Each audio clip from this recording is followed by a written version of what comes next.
Kota tanpa buku.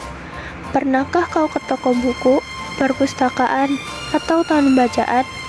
Tidakkah kau merasa istimewa ketika berada di dalamnya?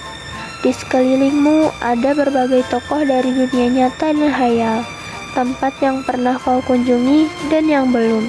Informasi dan cerita dari masa lalu, masa kini, dan masa depan. Semua berpadu, semua berada dalam genggamanmu.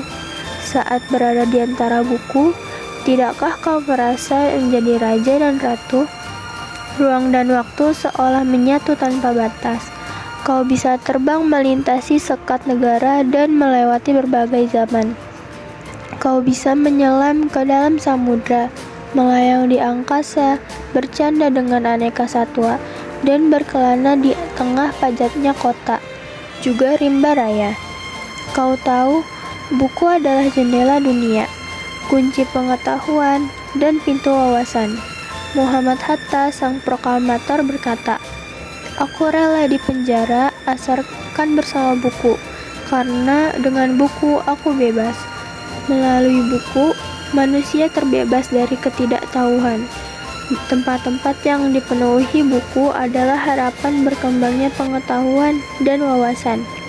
Apa jadinya kota tanpa buku? Pantaskah dia disebut kota? Di kota itu, mungkin kabar datang dari sumber lain, dari koran, televisi, atau internet. Mungkin informasi dan cerita datang dari cerita nenek moyang, bagai dongeng-dongeng sebelum tidur. Irama warganya pun tiada beda. Bangun pagi, bertebaran di muka bumi untuk berbagai keperluan, untuk kembali pulang siang atau sore harinya. Setelah itu, mereka berangkat tidur dan memulai lagi hari berikutnya. Semua serupa. Di kota itu, mungkin ada bangunan bernama perpustakaan. Dalamnya, buku-buku berderet dalam rak yang tak terjamah. Tiada tangan meraih dan membuka halaman demi halaman dengan sukacita. Mungkin juga ada tumpukan buku di sudut-sudut sekolah yang sepi dan berdebu, jarang dikunjungi dan jarang dibaca. Buku-buku di sana teronggok tanpa nyawa. Bagaimana dengan kotamu? Mungkin kau tinggal di tengah kota yang megah, atau di gang sempit, di desa terpencil, di sisi pesisir, atau di kaki gunung. Adakah perpustakaan, di taman bacaan, atau toko buku di dekat rumahmu? Jika ada, apakah tempat itu menjadi wadah berkumpulnya anak-anak dan warga, menjadi pusat berkembangnya wawasan dan pengetahuan, atau hanya menjadi pajangan? Maukah kau menjadi orang yang menghidupkannya?